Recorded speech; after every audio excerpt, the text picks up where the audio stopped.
बिहार विधानसभा चुनाव से ठीक पहले इलेक्शन कमीशन की तरफ से अनाउंस होता है कि बिहार में गांव-गांव जाकर बीएलओ चेक करेंगे कि वोटर लिस्ट में जो जिनकी मृत्यु हो चुकी है उनका नाम दर्ज है या नहीं है।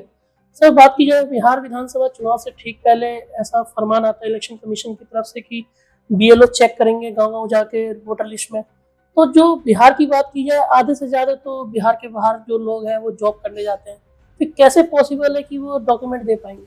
बिल्कुल ये पॉसिबल नहीं है और जानबूझ के इलेक्शन कमीशन ने ये काम किया है।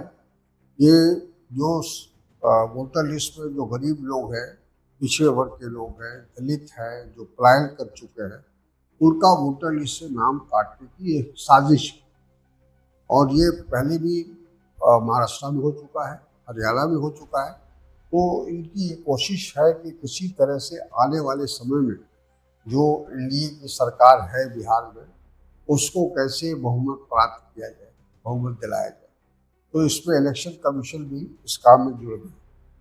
तो सर, बात की जाए एनडीए की तरफ से भी बयान आता है कि ये एक वेरिफिकेशन है जिसमें कि जिनकी मृत्यु हो चुकी है, जो यहाँ से जो शिफ्ट कर चुके हैं वोटर, वो वेरिफिकेशन हो रहा है, ना कि किसी का नाम काटा जा रहा है। नहीं, बिल्कुल वेरिफिकेशन का ये तरीका गलत है, क्योंकि चुनाव से 2 महीना पहले आप वेरिफिकेशन कर रहे हैं और ऐसे डॉक्यूमेंट्स या ऐसे दस्तावेज की मांग कर रहे हैं जो आमतौर पर लोगों के पास नहीं होता है। खासतौर पर जो बेचारे गरीब, हमारे यहाँ 40% लोग ऐसे हैं जिनके पास रहने की मकान नहीं, पक्का मकान नहीं, वो झोपड़ियों में रहते हैं या टीन के शेड में रहते हैं। और बाढ़ आती है तो फिर वो अपना घर उठाकर बांध पर ले जाते हैं या रेलवे लाइन पर ले जाते हैं। तो वैसे लोग डॉक्यूमेंट्स को कैसे बचा कर रख सकते हैं और कैसे ला के दे सकते हैं?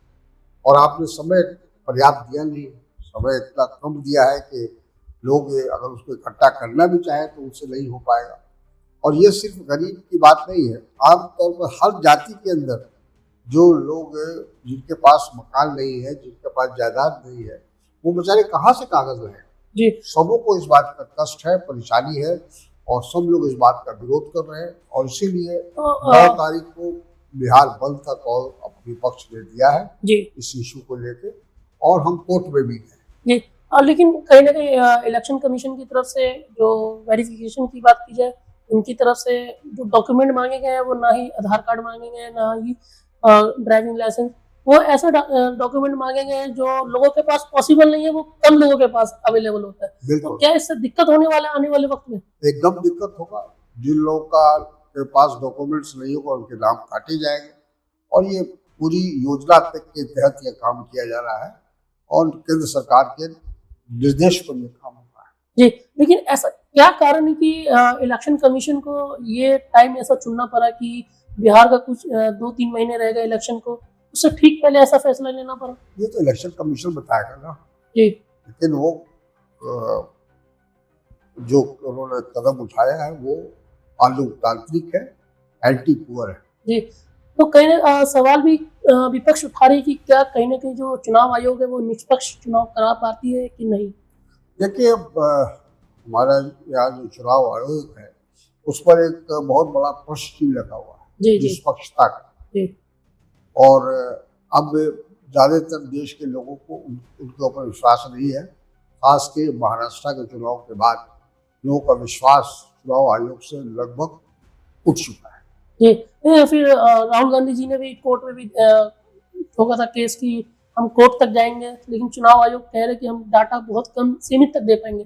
कहीं ना कहीं चुनाव आयोग पे भी सवाल खड़ा होता है।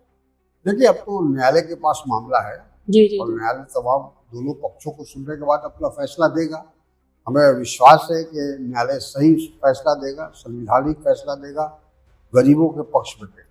और बात की जाए बिहार के ही अध्यक्ष अपने राजेश कुमार जी, वो भी गए थे और इंडिया गठबंधन के नेता भी थे, वो भी गए थे साथ में इलेक्शन कमीशन जो ऑफिस है। तो उनकी तरफ से बयान आता है कि तकरीबन 2 करोड़ जो लोग हैं उनका नाम काटा जा सकता है।